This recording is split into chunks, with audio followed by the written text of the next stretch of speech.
Feedback yaitu indikasi bahwa public policy dapat berimplikasi pada perubahan lingkungan, input, dan sistem politik. Policy output dapat menimbulkan tuntutan baru yang akan menghasilkan output baru lagi, dan seterusnya.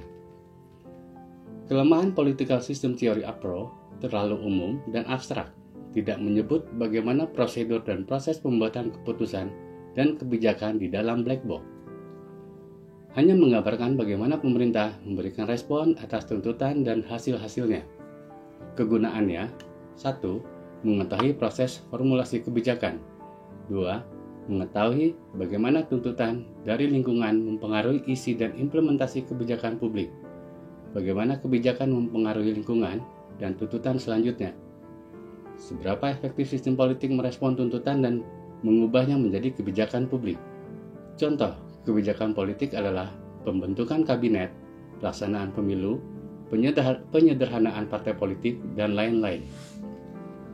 Rational choice theory, yaitu model pembuatan kebijakan publik rasional, berangkat dari akar-akar pemikirannya dan dapat dilacak pada karya Herbert Simon berjudul Administrative Behavior, yang untuk pertama kalinya diterbitkan pada tahun 1945. Karya Simon ini boleh dikatakan merupakan sebuah karya teoretik monumental pertama dalam ilmu administrasi publik yang banyak memberikan sumbangan pemikiran mengenai proses pengambilan keputusan. Simon menyatakan bahwa pilihan rasional mencakup pemilihan alternatif yang kondusif bagi tercapainya tujuan-tujuan yang telah dipilih sebelumnya. Dalam pandangan Simon, adanya tujuan-tujuan atau sasaran-sasaran dalam organisasi adalah merupakan sesuatu yang penting dan fundamental dalam memberikan makna terhadap perilaku administrasi. Komponen utama dari teori ini adalah A. Aktor politik, sebagaimana aktor ekonomi, akan bertindak secara rasional dalam mengejar kepentingan diri mereka ketimbang komitmen ideal, seperti tujuan atau kepentingan nasional. B. Dalam proses kebijakan, self-interest akan mengarahkan mereka dan akan selalu berusaha memaksimalkan benefit yang mereka akan dapat. C. Penelitian dengan pendekatan rational choice akan berfokus kepada preferensi individual policy maker ketimbang nilai lain seperti collective value dan social value.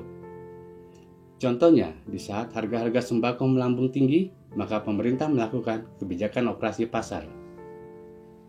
Incremental theory, yaitu model incremental pada hakikatnya memandang kebijakan publik sebagai kelanjutan dari kegiatan-kegiatan yang telah dilakukan oleh pemerintah di masa lampau, dengan hanya melakukan perubahan-perubahan seperlunya.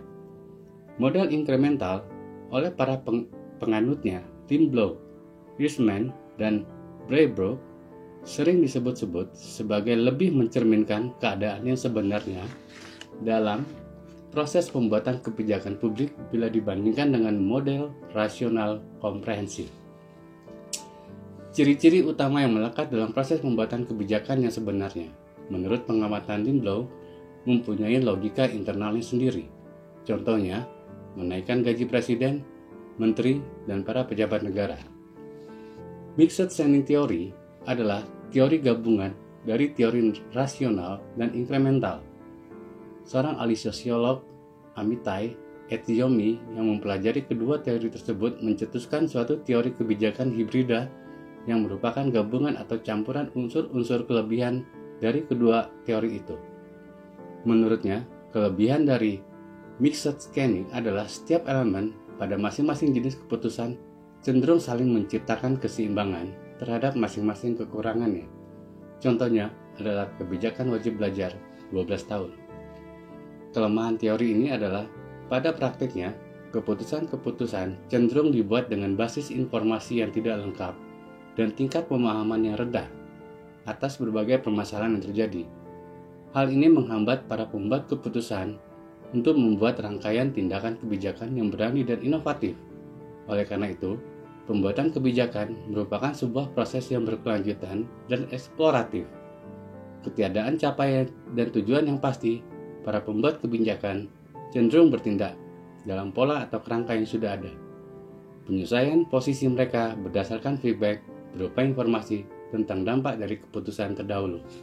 Demikianlah pemaparan materi kita hari ini. Apabila ada yang ingin dipertanyakan, silakan ketik di kolom komentar di bawah ini. Sekian, Assalamualaikum warahmatullahi wabarakatuh.